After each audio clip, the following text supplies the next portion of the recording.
Before PCGS, coin collecting was chaos.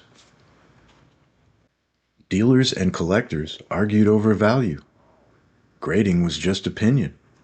Then came PCGS, and everything changed.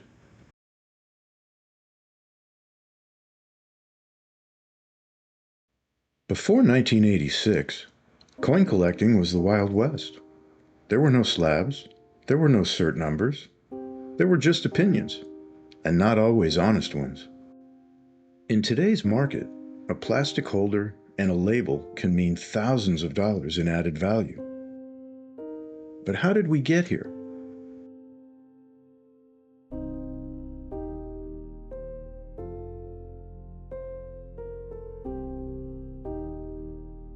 Back then, if you bought a coin, you had to trust the dealer's word. I know from personal experience, from when I was a kid, first starting out as a collector, I would go to my local coin shop, buy a coin represented as being in XF condition, and pay what was supposed to be a reasonable price for an XF coin. A year later, I'd go back to the same dealer, try to sell it to him as an XF, and he'd tell me it's fine, maybe very fine, and give me a fraction of the price I originally paid for it. The frustration was real. Dealers used to love to throw around terms like uncirculated, brilliant uncirculated, gem brilliant uncirculated. What does all that mean? The descriptions were vague and inconsistent. Two dealers might assign the same coin wildly different grades. Coins were routinely cleaned, whizzed, artificially toned, and since there were no industry standards, sellers often got away with it. Even trusted dealers sometimes disagreed. The result? Market instability, disputes, and a lot of angry collectors. But worst of all, the fakes, the counterfeit gold, the altered mint marks. Even high-grade Morgans were tampered with, sometimes to add frost or luster. People tried to solve the problem. The Red Book, first published even before I was born in 1946, helped guide values, but it didn't really help you in the grading area. Again, my personal experience, I loved the Red Book. It came out once a year. We looked forward to it for months because it was the only way to get a reasonable idea of whether or not your coins went up or down in value.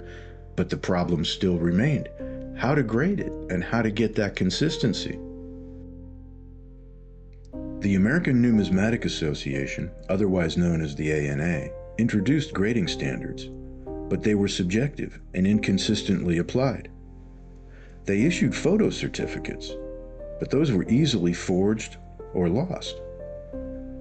What the market really needed was trust, uniformity, a system.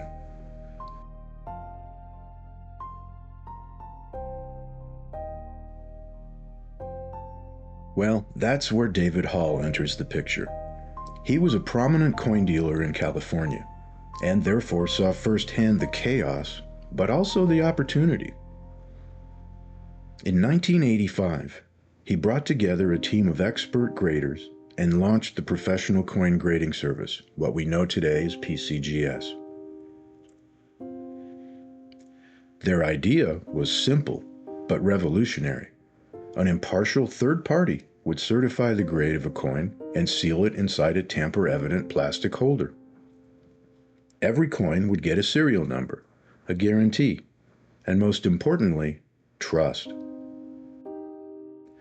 Soon, slabbed coins were everywhere, at shows, in auctions, even on television.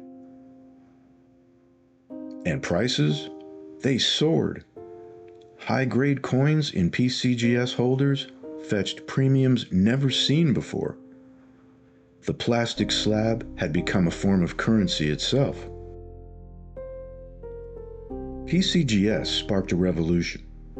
Collectors no longer had to be experts in every denomination they wanted to collect. They could simply rely on the expert certification. Other companies followed. NGC, ANACS, and later CAC. The grading wars had begun, but PCGS remained the gold standard. Today, over 50 million coins have been graded by PCGS. Their holders are trusted in every major auction house in the world. But what's even more fascinating is how these holders evolved, because some early generations are now major collectibles themselves.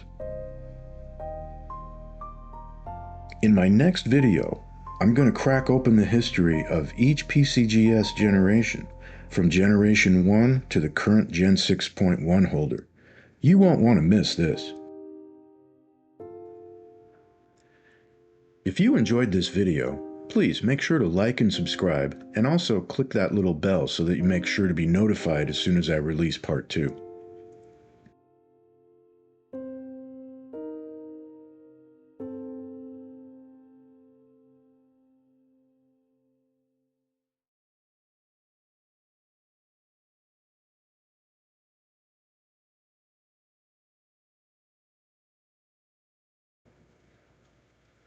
Thanks for watching.